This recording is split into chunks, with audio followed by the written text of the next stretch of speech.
Alright guys, I'm gonna do a little series of um, three or three or four videos going over my uh, parts bin, my spare parts bin that I carry with me. Some of the stuff you see here is not, I don't carry at all. I just have some stuff here to make a point on different stuff that you should keep in mind for your own vintage car or Land Rover. In this case, it's all Land Rover parts that I'm gonna be discussing. So I have several, like for instance here I have several samples of the different starters, and same thing for the switches. So I'll just be talking about those things and what to keep in mind. So this is what I carry with myself for the most part to limp home. That's the name of the game. When you're off-roading or taking a long trip, you want to be able to limp your way home and later on do a proper detail fix of the issue that you had. So where should we start? Maybe we should start with the over here on the left. So obviously carry your different wires. I carry 10 gauge and then some 14 and 16 and some 12. Um, if you use two different types on these vintage cars, I use this one for my accessories. I have a marine fuse box that uses the modern fuses, and also the truck has its own original fuses, so I carry fuses. Familiarize yourself with the different amperages that your car or your truck carries. So I usually have 35s on all of them, and some 20s are in here. Then bulbs are important, obviously not as important to limp home, but like for instance, you're not going to be able to find a replacement headlight bulb for a Land Rover for the front headlights. You could replace the 7-inch one but this one is easy to swap out. It's just a replacement bulb. I have several of these, and I carry one with me because it's easy to just swap it on the road. Your brake lights, make sure you take single, double pole. They're not as crucial to limp home, but let's say you're doing a long trip, these don't weigh anything, so just carry a few spares. Doesn't really hinder you in much in the space capacity or weight.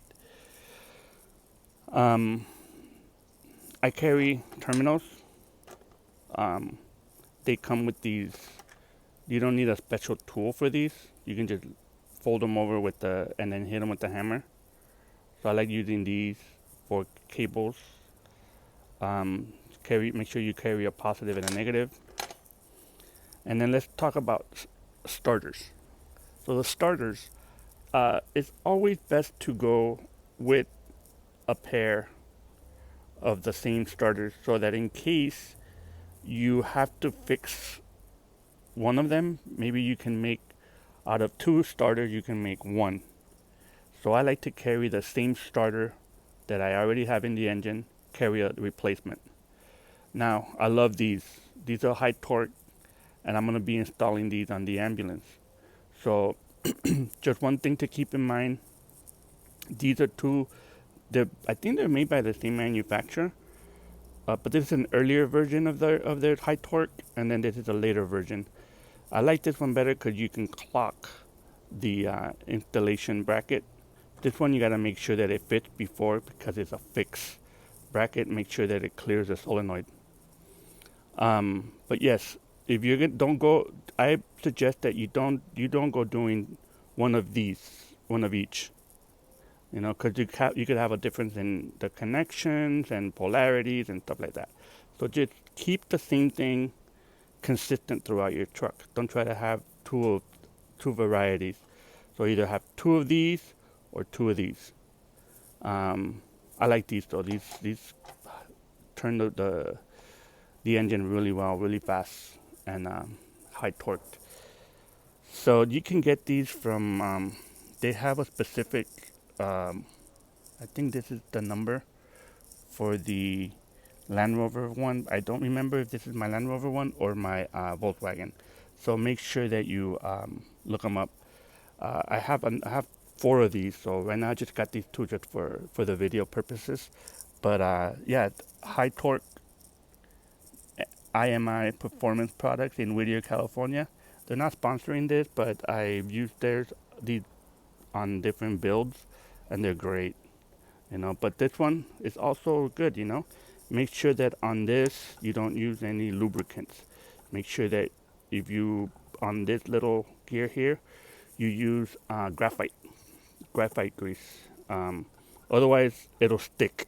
So you want to use graphite and carry a little bit of graphite grease with this so you can lube it up before you install it. But a lot of people do the mistake of adding just regular grease or oil, and they get grimy and they get dirt in there, and it's just a mess. So make sure you use graphite grease on these. So now we're gonna go into like the connectors. Oh, this one's very important. Um, you can use LEDs on the dash for lighting, but your indicator lights do not use your dummy lights. Do not use LEDs, especially on the charging one. And here's why. Here's on the Here is the circuit. I believe it's 26. Is it 26? No, that's the dynamo. 25 ignition coil. Anyhow, uh, is it this one? Yeah, it's this one here. So it uses the light to trigger the charging on your alternator or your dynamo. If not enough resistance goes through these LED bulbs, that it doesn't trigger the the field on the alternator or the dynamo. So stay away from these on that one bulb. Use regular incandescent bulbs because these LEDs do not run enough, do not have enough amperage running through them that will trigger the field wire on the alternator or dynamo. I try to stay away from these. These do crazy little things on the. Just stick to incandescent. They'll never fail. I carry 10 of them. Um, just familiarize yourself with your bulbs on your dashboard, and you'll be fine. Now let's go into connectors, right? This is just to get you home, right? This is I hate it. I despise it when I see um, people use wire nuts on builds, on repairs on cars. I don't like that. However, I will make the exception of using these to limp home. Make sure that when you use these, you also tape them up so they don't work their way out if you're off-roading or with the vibrations. So use the wire nut and then do a couple turns with electrical tape to keep them from. I prefer you use a wire nut and the tape than just the tape itself. But tape itself will just get you home too. It'll keep the wires from making contact. Carry different styles of eye, eye connectors, spades, males and females, and then butt connectors, and then also carry a few of the original Land Rovers. Sometimes these fatigue on the inside, and you will have to repair them on the field. You have to basically cut up all your bullet connectors and then go with it, and then later on you'll have to revert back to these, and it's just better to carry a couple of these in case you have issues, and you can replace them on the. These do fail though. These do tend to fatigue, especially if they're old. So carry a few of these butt connectors. These bullet connectors, the bullet ends, you have to have the special tool. If you don't have this tool, then don't carry these because you're not going to be able to crimp these at the end to the wires. This you can get it, I think, at British Wiring. They work well. I've had these for several years and done a lot of work with it, and they hold up well. And carry yourself a good. This one has for cutting of the different wires, and for crimping these connectors right there. So carry a good set of these. The Klein ones are the best. These Vice Grip Irwin ones, I love them too. They work great. They do clean cuts, and this will be perfect to get you home and limping home. Now you obviously want to carry a spare condenser, points, rotor, and then I usually carry a spare distributor. You don't have to carry, if you carry a distributor complete, you don't have to carry this cap, but do carry a wire or two. And then if your Land Rover or vintage car has relay solenoids to to kick off your starter, make sure you familiarize yourself which one do you use. I usually have carried two, one for my worn winch, and then the other one is for the starter. And then I just wanted to make sure you see that they're all different. They all have, so familiarize yourself which, with your own vehicle and find out what connector goes to what and what they do. Make a little diagram while you're at home and figure that out. And I usually replace the one on my truck with the new one, and then I take the old one and I carry it as a spare when I know it's working. If it was working fine, take it off, it'll limp you home, but you'll have a new one that you'll likely not be using the old one back again because obviously it's new. Then, switches. Switches. Where do we start on this? Okay, we'll get this one out of the way quickly. Lights. This one is not an emergency, but it's good to have a brake switch if you're making a long trip in case your brake switch for your brake lights goes out. Having said that, carry a quality one or carry two of these because these tend to break real easily around the brass and the plastic. So I usually carry one. It's good enough for me on these, but these do fail quite a bit. I have a whole box of those. Now, here's the switches. Fuel pumps. When you're switching a fuel pump, avoid these. I despise these. I don't like these switches. They're horrible. They always fail, and you could tell they fail because look, I've even, modified this one with a JB Weld or JB Quick Weld or something like that. But these always fail. I hate these. I don't try not to use them at all. The best thing you can do is if you want to stay to your original switches, is that you use the wiper switches. Even though you'll have extra terminals, but you'll at least these are much sturdier, and they do cost more, but they're worth it. These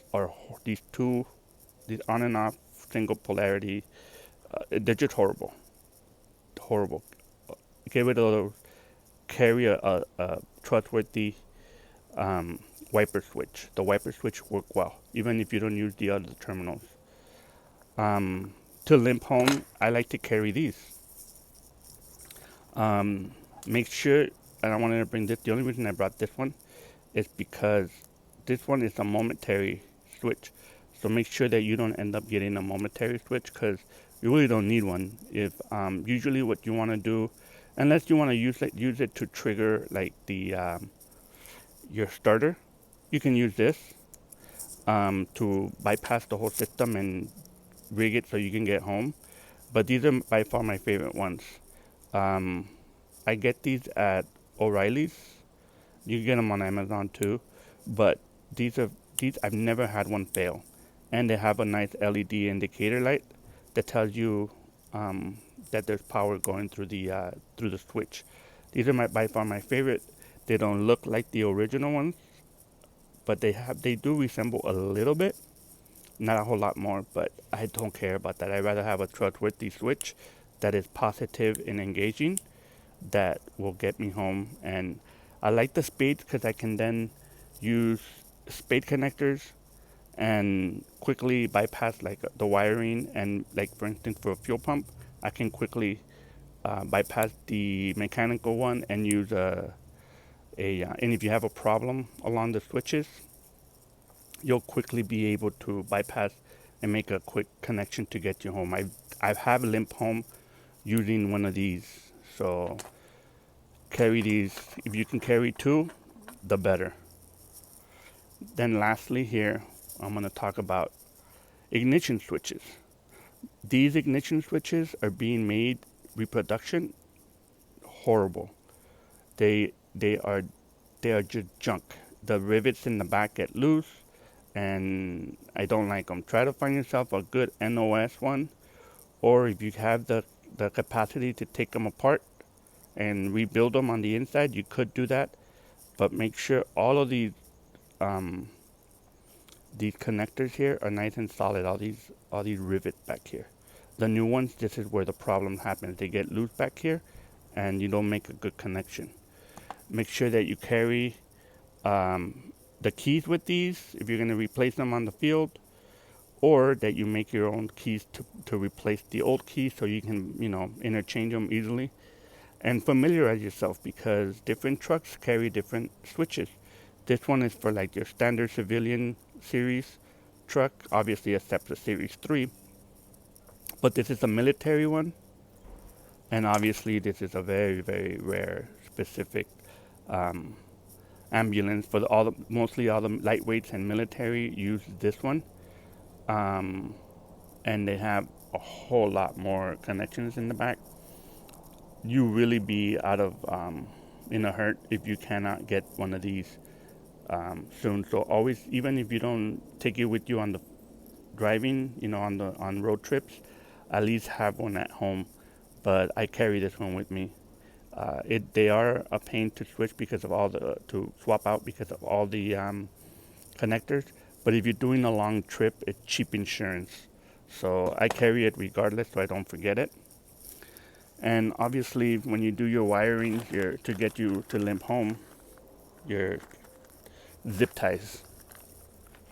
And then the last and final thing I wanted to mention is that you carry a simple piece of paper and a pen. And go ahead and make notes. Oh, I forgot these. Alternator. Sorry, let me go back to this. Alternator. On alternator, I just carry the regulator. And I have another one that is, I forgot the other one what it is. But I just carry these for the alternators. These are the ones that usually go bad. I don't, because it's so heavy, I tend not to carry the whole alternator. But if I go on a long trip, I do carry a full spare. And then the military has starter buttons. Each Land Rover has different starter buttons. This one goes on the center of the dash, right between the speedo and the instruments cluster. And these are not terribly rare, but I do like to carry these because they do fatigue down here, and you can just bend them back to get you home or stuff like that. But I carry these. I have them. Why not carry them? Cheap insurance. And relays. If you have any relays in your system, carry relays. So yeah, back to the paper. Carry one of these in your bag, and when you use up any of your items, make a note of it and put it on your dash and carry it with you in your wallet or whatever, because on your next trip, you don't want to be missing.